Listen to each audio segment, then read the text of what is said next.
কোন গোপনে মন ভেসেছে ধারাবাহিকের নতুন পর্বে দেখা যায় যে তিস্তাকে দেখতে গেলে অপরাজিতাকে অপমান করে বাড়ি থেকে তাড়িয়ে দিল তিস্তার মামা মামি। বিস্তারিত জানতে আমাদের সাথেই থাকো। এদিকে শ্যামলীকে মনে মনে ভালোবেসে ফেলেছে অনেক, শ্যামলীও মনে মনে ভালোবাসতে শুরু করেছে অনেকে। এদিকেই তিস্তাকে অপরাজিতা মনে করছে শ্যামলীকে বাড়ি থেকে তাড়াতে তিস্তার সাথে বিয়ে দেবে অনেকে। তাই আজ তিস্তার বাড়িতে সন্ধ্যায় গেছে অপরাজিতা, তিস্তাকে দেখতে আর বিয়ের বিষয়ে কথা বলতে।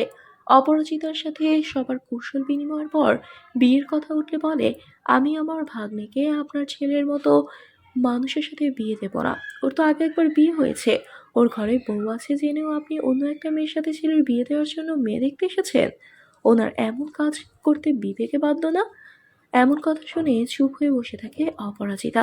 তাদের কোনো কথার উত্তর দিতে না পেরে আরো অপমানিত হয় আর বাড়ি থেকে বের হয়ে যেতে বলে।